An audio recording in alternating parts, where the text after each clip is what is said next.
All right, welcome back to SketchUp Talk, where we talk far more than our other podcast, SketchUp Listen, where we just sit and listen to SketchUp. I'm your host, Aaron, and with me today is product manager Bryce Stout. Welcome, Bryce. Thank you, Aaron.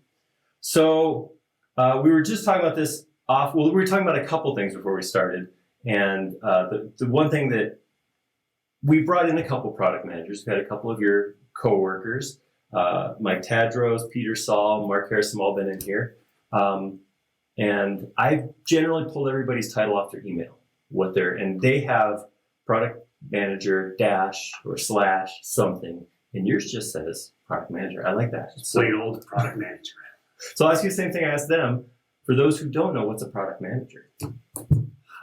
Yeah. That's a loaded question. All right. Typically in software development, the product manager is product owner. What the heck does that mean? Project manager. I suck at project management. I'm decent at product management, but I suck at project management. We can talk together on that. We can support you. You're not my strong PM as well, right? The project part was rough. I tripped a little bit on that one. Special breed, but okay. So the way teams, developing software products operate, you've got engineers, and then you have other people. Mm-hmm. Typically, people who test are also engineers. So you've got the product person who's like trying to tell people why we're doing what we're doing. And so I think that's really my role.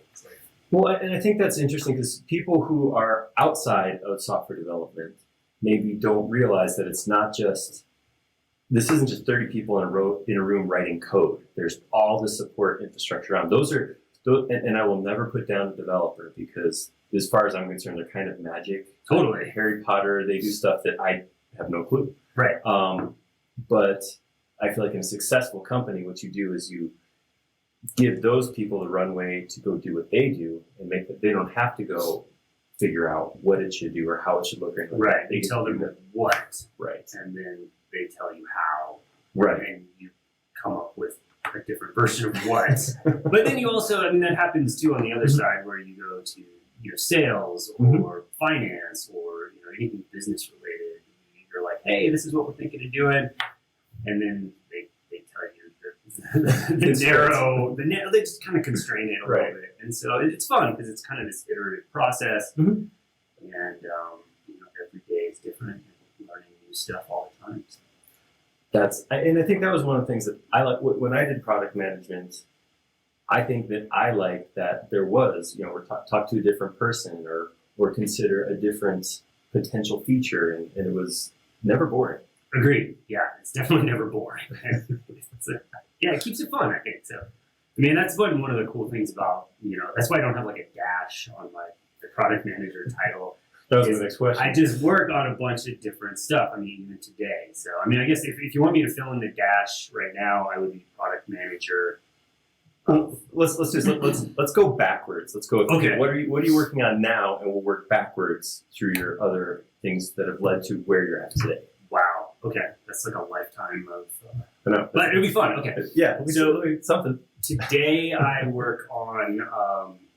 I'm product manager for a team called Common Web Services. Okay. This is a new type of team here at Trimble. We effectively do application operations. So we make sure that SketchUp can talk to the licensing systems. They can talk to the sign-in or authentication, we call it, systems. That's fun stuff. What else? We have profile, analytics, all kinds of microservices that keep the applications running, and then we do shared services. So currently we are working on some features for ad location. So and I think that's what we're going to be talking about. Yeah, absolutely. We'll dive a little deeper into that because that's exciting. Yeah, so I'll save that for later. I also work on some e-commerce related things. That's how I got put in with the Common Web Services team, is they interface with a lot of the e-commerce and finance systems. Mm-hmm. I'll just leave it at that. And then I work on some other sort of upstart projects that I can't talk about. All right. It's fun to say that, actually, so I'll leave it at that. Before I was working on e-commerce for a couple of years. Very, very interesting. Learned a whole bunch of stuff about like how you process transactions and how everything works on the deeper finance side, how you fulfill, and legal is the fun aspect there. You know, I think that's one of those pieces that everybody who uses software, buys software, touches, but nobody thinks about the fact that that goes through the same development cycle as clicking your mouse to draw something on the screen. Right, exactly. Yeah, there's teams dedicated to that. And I think the interesting thing was, I think Adobe bought a company called Gemalto, which does software e-commerce backend stuff. And so I mean, it's a huge component. It affects kind of everything. It's like if your foundation on your house is crooked, like your house is going to lean.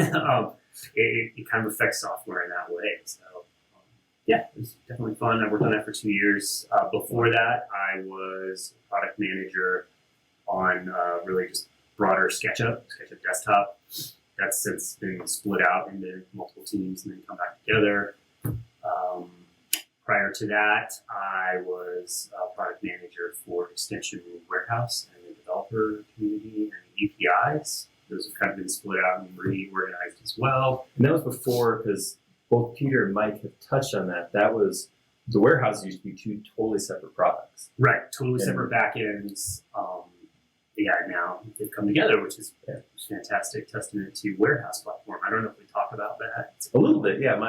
Peter mentioned that was a very intentional, thought through thing. Right. Just taking these two disparate pieces and bringing them together and kind of, where we can, optimizing and reusing pieces. It only took us like a number of years to bring our own property back to that, which was Extension Warehouse. Right. Yeah, good stuff there. That was actually my first project at Trimble. So I think just before that, where I worked on Extension Warehouse, Trimble bought SketchUp, and at the time I was working on Google Maps for a little while. And prior to that, I was working on 3D Warehouse and Building Maker. Oh, you made it sound like this would be difficult to run backwards, but you seem to have no problem just bouncing through them. 3D Warehouse and Building Maker were super fun. Google Maps was super fun too. Very monolithic product there. So very different from what we worked on here. All right, let's run back further. Before the 3D Warehouse and Building Maker, I was working on SketchUp sort of at Google. So I think SketchUp, 6 or 7, maybe 6. No, don't quote me on that. Well, 6 was the first version that Google launched. Is that say they launched 6, 7, 8? Yeah, but our release cycles were much. Yes, that's correct. And so they weren't annual. They weren't annual, so they were much longer. And so I think I worked on definitely 6 and 7, and then during 7, I kind of transitioned over to 3D Warehouse. 3D Warehouse was really the Google Earth Buildings pipeline at that point. It's like a repository for those buildings they were going to put in Google Earth. Exactly. So all of those things that people would, you'd submit like an Eiffel Tower, it would go through 3D Warehouse, and this whole system for QAing it. That was really fun and interesting. The favorite part of that was like the geopolitical kind of, let's call it terrorism. No, that's not a word. Geopolitical mockery that people would do. Like they would, I'm gonna put a Macedonian flag on the Athens Capitol, and that would just really cause havoc. It was super interesting. You don't think things upset people, but who would think you'd have to QC that? Right. You know, like, well, the building was upside down, so we had to fix that. But right. We could check the flags. Yeah, no one checks the flags. There's flags. It's awesome. So I think before, let's keep going backwards on, so SketchUp 7, SketchUp 6, I mostly worked on SketchUp, and those are like the early days of Google layout and SketchUp.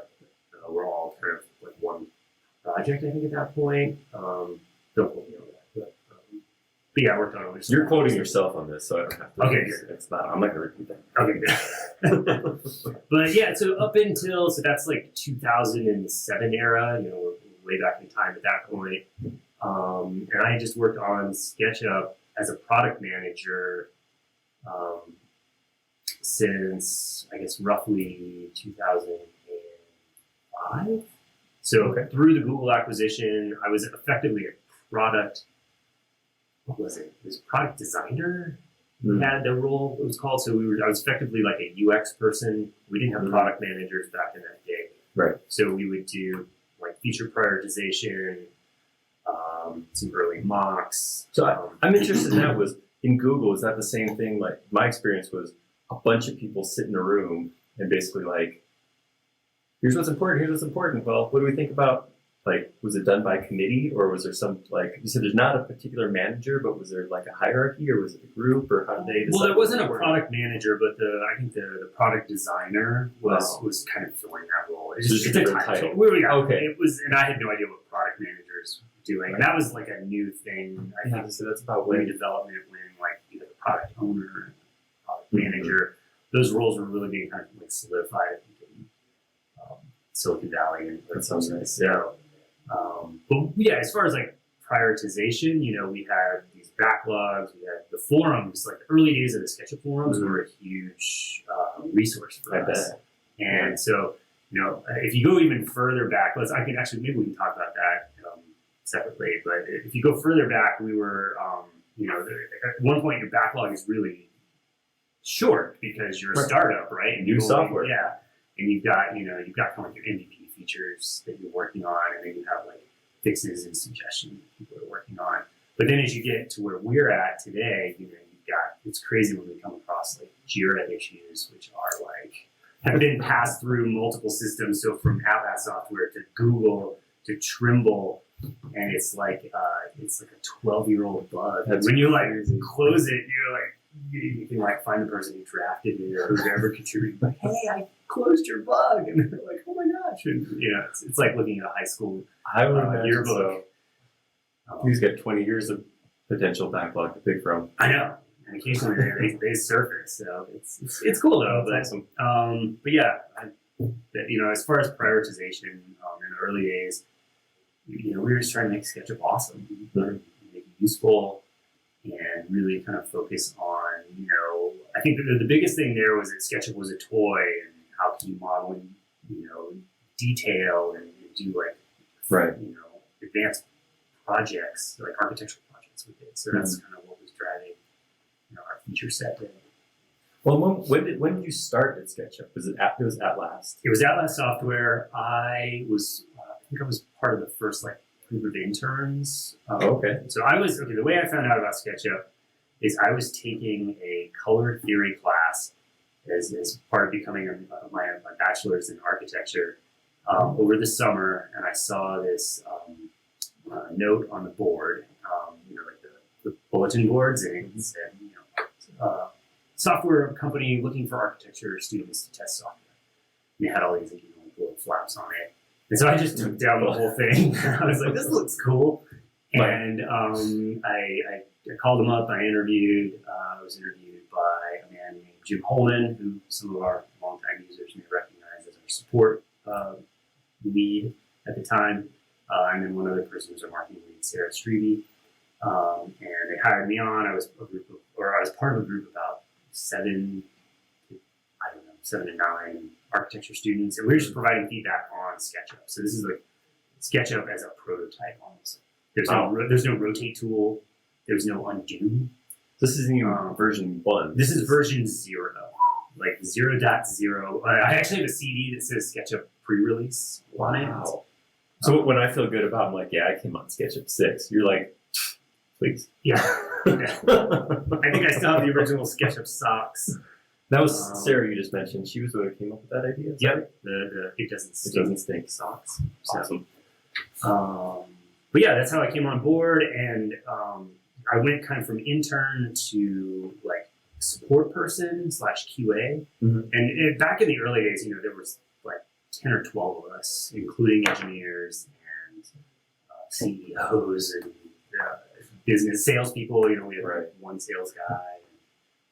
So we just did whatever needed to be done, right? It's like all right, am I answering support questions today? Am I answering the forum? Or am I testing like the printing feature? Right. So startup life. Right? Yeah, exactly. It's got to be done. Definitely. So I did that for a little while. Then we needed trainers, and I was one of the, the single young kids in the office. So they're like, Bryce, get on a plane, go here, train these people. Yay! And I was like, okay, well, we need training materials. They're like, oh yeah, write that before we.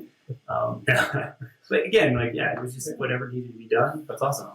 So yeah, it was fun. I did that until I guess I rolled into a more official QA role, like around 2004, 2003, and Google purchased us, and I got into product management. That's great. That's kind of the whole way down. And back. So you've seen more than your share of SketchUp. You've seen. I've seen a lot. You've seen some things. Yeah, it all kind of blurs together. I bet. But it's good. That's pretty cool. It's fantastic to see where it's going, and I'm excited, for the next 20 years. Actually, Absolutely, the industry is changing. There's just all kinds of cool opportunities. Yeah. Well, hello segue.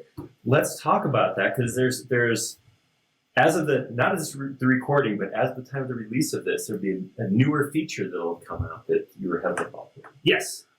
So that would be, I guess I can name it, right? Go for it. Yeah. Released. So Common Web Services works on shared features, and one of those is ad location, which I mentioned. So we've been working hard on revamping ad location. We launched that, I believe, about 3 months ago. People saw a new UI for ad location, and we've also been in discussions with a new provider, which is Nearmap, and they provide high quality aerial imagery for a good section of the globe, most of the populated portions of the United States, Canada, Australia, and New Zealand.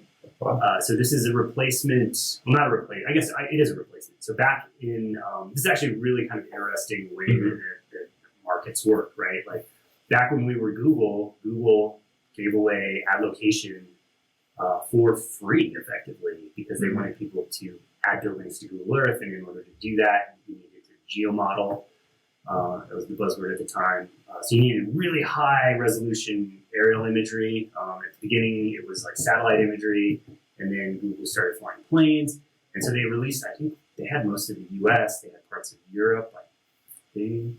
But it was really high resolution imagery. So if you're looking at the imagery, a pixel, would be like 6 inches, I think, back in the day. Well, I think a lot of people don't realize that most imagery providers are providing satellite imagery, but Google's good stuff, which they didn't have the whole Earth. No. But the pieces that were good were from airplanes. Right. And that's Yeah. That's why, they're like literally thousands of feet closer to the ground Exactly. than what the satellites are taking pictures of. Yeah. So it's really, it was a cool thing at the time. And it was almost like, the future is now. Like people at trade shows would be like, show me my house. And you kind of zoom in and be like, whoa. My car's not there right now. And like, well, yeah, we know it's not live. But yeah, it was just like, it was new and novel and amazing and like great use of technology. So, but Google gave away this incredibly valuable data, which we lost access to as part of our sale to Trimble. We had 5 years of that data, and then we got cut off. And so we lost that data. And that was, just for everybody who's listening too, because this was a touchy subject for a while, but hopefully we're past it enough that we can talk openly about a relationship.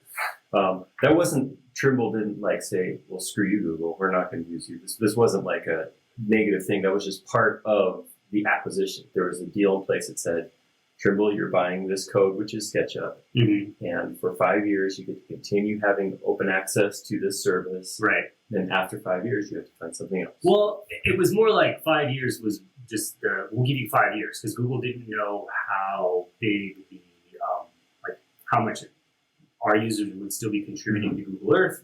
They didn't know whether they would even want it at the time. They didn't know what laws and privacy laws were going to be in 5 years. So they just basically said, we'll give you 5 years of data and then we'll talk. Okay. And so that 5 years, approached, and we started talking to Google. And I don't know, I had no insight into kind of what was behind their decision, but effectively the way that SketchUp takes the imagery and puts the imagery in a SketchUp file, and then you have that forever, was incompatible with Google's terms around their imagery. And some of their imagery they acquired on their own, but they also did a lot of licensing of imagery. So it just was sort of something they couldn't or wouldn't support. And so we had to effectively fall back to our provider that we had in between this time. So this is, I think, 2017 till now. We've only had Digital Globe as a provider, and they provide satellite imagery. And the problem is that the imagery is effectively, I think, 2 foot per pixel resolution. So when you look at your house at max, right? So when you look at your house, you can see these pixels on your roof and your yard or whatever, and that's 2 feet, and that's huge. So you can't accurately model from that. Right. And so we've been looking for a replacement for that for a long time, and we're pleased to finally have that. And your map sounds familiar to me, because is that what the Placemaker extension was It using? is. It's the same provider that Placemaker delivers imagery for. So that same provider that Placemaker utilizes. That's cool. So Placemaker also uses Digital Globe for, I guess, the lower res, and then Nearmap for the higher res stuff. So we're effectively that's good imagery. Similar, yeah. It's good. It goes up to 3-inch per pixel resolution. Wow. So better than what we were getting out of Google back. About the same. All right. Okay. So, yeah. About the same, but for a price. Yeah. It's expensive to acquire this stuff. It is. And that's, I think, and this isn't the only place this is true, I don't think, but, and I'm not bad talking Google, but they did have kind of a habit of giving stuff away. Right. I mean, they really did a good job of saturating the market with information and deliverables. Free 3D modeling tools. For example. I wasn't going to get that fine. But they did that. They gave away stuff that it turns out actually has a huge value. Tremendous value. So when all of a sudden you realize, wait, this isn't a free thing, I have to pay for this, it can be kind of a shock. It is a shock. And there was an entire industry, I think, that had grown up around this free data. I mean, people were like really upset because we were effectively like, once the data shut off, and actually we tried to message that, clearly. So it was like, hey, if you rely on this data, it's going away. You should look for alternatives.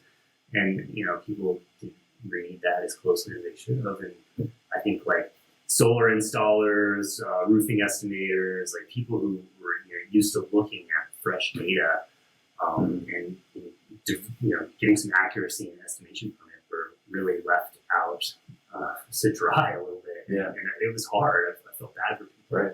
But we were kind of in the same boat, right? Like we made a great feature that we could no longer provide. So yeah.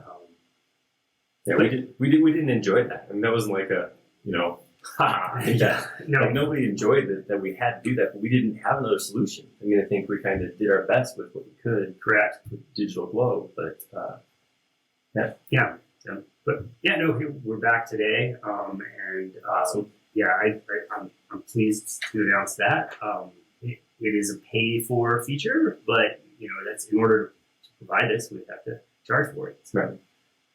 But yeah, it should be good. Hopefully, it opens up really good workflows for urban planners, people who want to have nice looking imagery under their models, people who want to geomodel. It's in many cases the imagery is no older than 6 months in high population areas, and then no older than 12 months in the sort of medium density population areas. That's an important point. It's not everybody needs access to geomodeling tools. I think of the work that I did in SketchUp, and I'm like, yeah, I may have dropped some stuff on some land at twice just to get a context, but it was never like, I never needed like 3-inch accuracy for the work that I did. Right. Well, I think, people do need it. I'm sure we're going to get requests like, why don't you have imagery here or there? And it really comes down to it's market driven at this point. It's like, where is the demand high enough to warrant flying a plane with cameras pointed in 8 directions and lasers and scanners and crisscross scenario on a sunny day. Like that's what's involved. When you say it like that, it sounds like a lot of work. Right. All you got to do is, but yeah, that's what it is, and hopefully it's a virtuous cycle of we now can provide access to this. People can tell us what they need, new imagery, and we can have work with our providers, and everybody wins.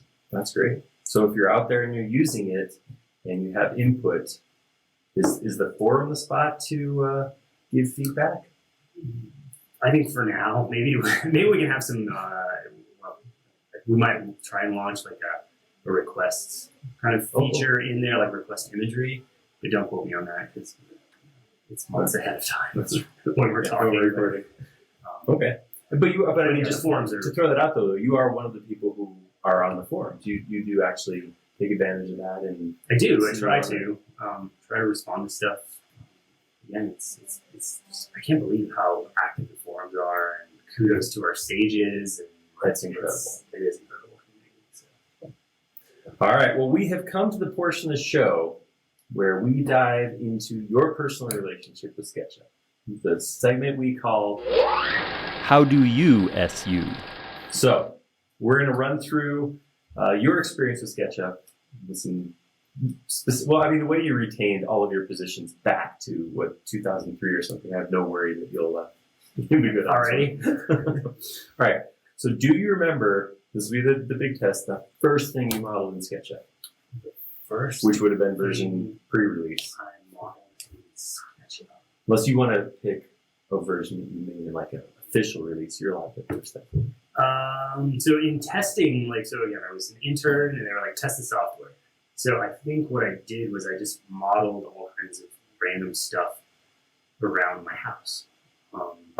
So like the one that sticks out, this is totally random, is a laundry basket. All right. So I modeled this like paper thin laundry basket just as a test. It had holes in it, and we were testing, the face finding algorithm. So like faces with holes in it, that's mathematically kind of hard to represent. So sure. It was this laundry basket kind of thing. I just would do furniture. I was a architecture student at the time, and I was trying to use it to design this closet system, but we didn't have components at the time, so I kind of reverted to pen and paper. But yeah, I just would model stuff around the house. I don't even know. And you do it. I remember one of the most advanced things I tried to model was like a Felipe Stark orange juicer thing, it's like a teardrop with the legs. Yeah, I modeled that. It was fun, pretty fancy. But yeah, that's cool. That's the first early days, I guess. Which were probably some of the first models in SketchUp. So that's like not just your first, but yeah, it's pretty cool. All right, so what is flip side of that coin? What's the most recent thing you've modeled in SketchUp? The recent thing, I've got a couple home projects going on right now. So I modeled my deck in order to do some redecking estimates. I got some bolt down stools for this bar in my kitchen. So I just, I worked that up in SketchUp and space them out, and mostly to get the measurements on the floor. So I can say, okay, I've got like a 8 5/16 inch round plate, and I got 4 of these things spaced, and it's you just down to like the 32nd, you can figure out what the gap is between them. So much easier just drop that in SketchUp and do math. Right, and measure things drawing on the floor. Yeah. So you've come a long way from victory over a laundry basket to actually modeling inside your house. Projects. Yeah, so I've done 3 home remodels with SketchUp. Oh wow! So 2 varying degrees. I just want to point out that it is one of the things I think sets from the product managers that I've talked to at SketchUp. Everybody uses it, and they use it for real things. Right. Because I think everybody I've talked to, from John Backus through to Mark Harrison, who's the newer product manager, they're all like, "Oh yeah, I did this in my house and I remodeled it, and then I had to build this, so I modeled it." And I think that's really cool that it's proving your own product. Yeah, and I mean, we also deal with our, a lot of the frustrations too. Like, Mhm. I mean, and when I say 3 home remodels, I mean 3 basically full houses remodeled. So I've done a ton of different projects. I'm piecemeal all those together, but we run into the same frustrations as our users complain about. And people are like, oh God, why can't SketchUp do this? Or why isn't it faster? And I'm like, yes, I feel your pain even though you don't know it. Yeah, we run into all of those things. So I think it helps. Hopefully, it helps us drive useful features. That's good. That's a good influence on you. All right. What has been, of all the models you've created, what's been the most impactful SketchUp model? This could be impactful on you or someone else, or the model that you built. The most impactful. Okay, so my current house, me and my wife decided to remodel the house because we were having another child. So I think this is actually like 5 years ago. My boy's now 5, and I now have a 3rd child. He's my 2nd. So anyhow, but the most impactful was we decided to do this home remodel. So we got to do it now, or else we're never going to do it. And my wife was effectively like 6.5 months pregnant when we decided we to. We're going to do it. We're going to do it. But so we just had to. We're like, we got to get this done because otherwise we're going to have a baby and we're never going to get it done. So this is probably one of the most ignorant things I've ever taken on, is to, basically gut 70% of my house while my wife is, 6 months pregnant, and we're all living in the basement. I have an older daughter at the time. But that model, I ended up creating drawings from, taking it to the city, and general contracting the remodel project. So we started that in September. And we were actually able to move back upstairs after, this is like 2,000 square foot, down to the studs, reconfiguring the house remodel. We got it done in like 3.5 months. That is impactful. And so I think we got countertops like on December 14th, and then my wife had our 2nd child on December 23rd. And we were not in the basement. So you have a track record of releasing on time then, is what I'm hearing. That was I think that the powers that be, I was blessed to get that pulled off. But I hope I continue to release on time. So. Couldn't help it, sorry. That was terrible. That was a bad joke on the podcast. But all right, so and this is when you get to pat yourself on the back. But as you look back through all of your developing SketchUp skills, what's the best thing you've modeled in SketchUp? Oh man. Best thing that I've modeled.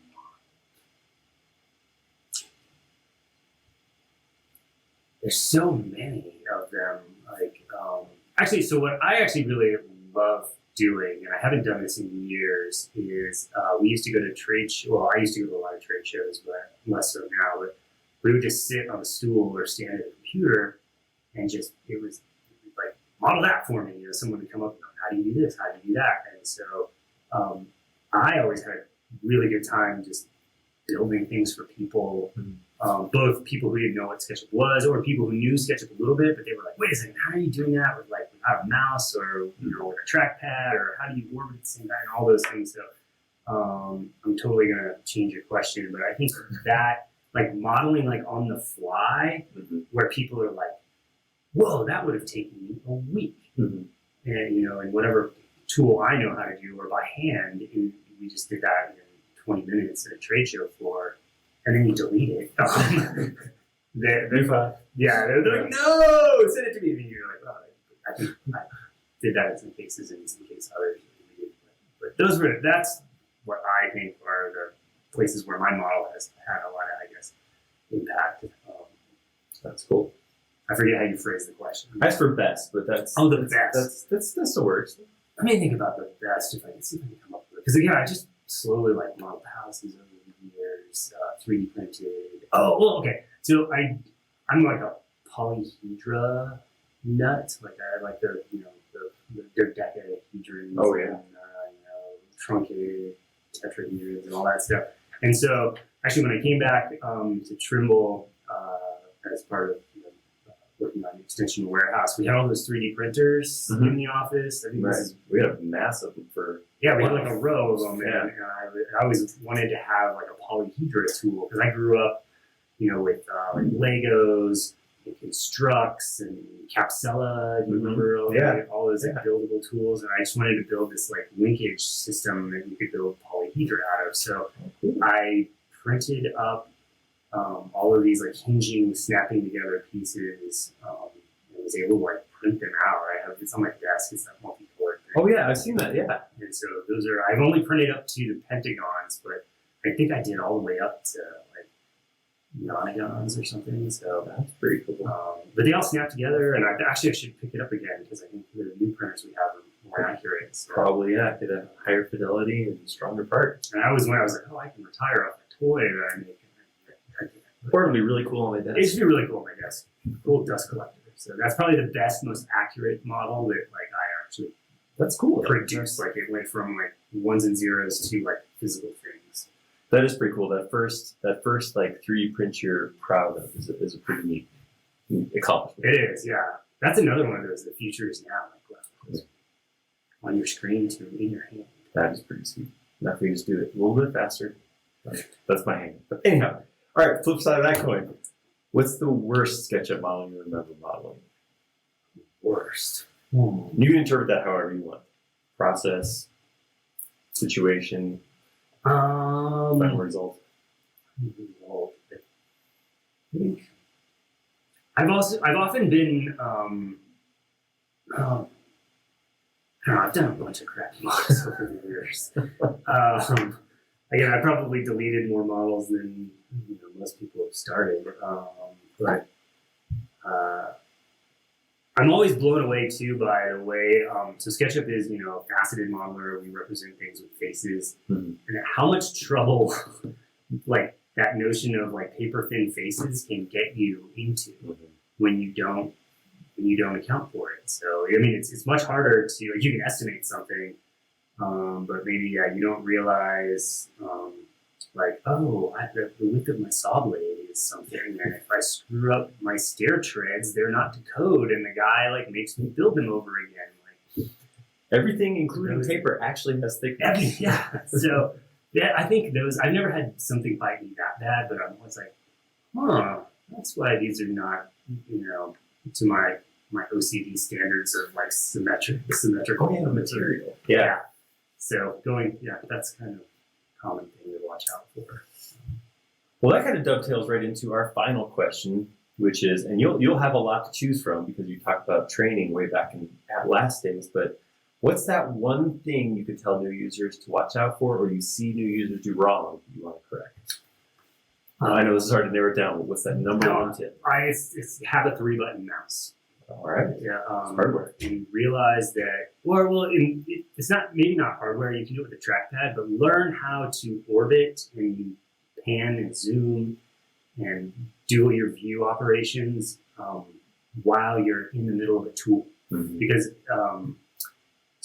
you need to basically adjust your model a lot, even though we came out with like control points that makes it a lot easier That's so pretty nice. you can see through things. But the key to being able to inference properly, and we should do a whole podcast, I think, on inferencing. Because I think inferencing is like this like system that I think people don't appreciate, but if you know how to use it, you can just line everything up and subdivide. And if you know what you're doing, as well as if you know the tool. If you know the tool, huge. Every once in a while, I'll see, I don't know if you have the same response, but every once in a while, I'll see somebody start a topic on the forum, which is like, how do I turn off inferencing? I'm like, no, you don't. Yeah, you don't realize what you're Don't do You that. don't want to do that. How do I format my computer to make it better? It is what SketchUp is inferencing. The Right. inferencing engine is such a big piece of what it is. True. Yeah, so true. And so, that's where my the 3-button mouse, or being able to change your views while you're using tools, I think is the key to unlocking, pun intended, inferencing. So, thanks. Okay, well that's it. So hopefully you enjoyed this. This was a good time for you. It's great. I'll do it again. Awesome. Okay, we'll take you up on that, and we'll have you back, and maybe we'll just talk about inferencing. Yeah, I'd love to. Yeah, we could do. I did a lunch and learn for the office a while back, and so we could do all here's how you do this with inferencing in 6 like clicks that. or less. You may take advantage of me on that. Awesome. All right. Well, thank you, Bryce, and thank you, listeners, for listening, and we will see you next time. Thank you.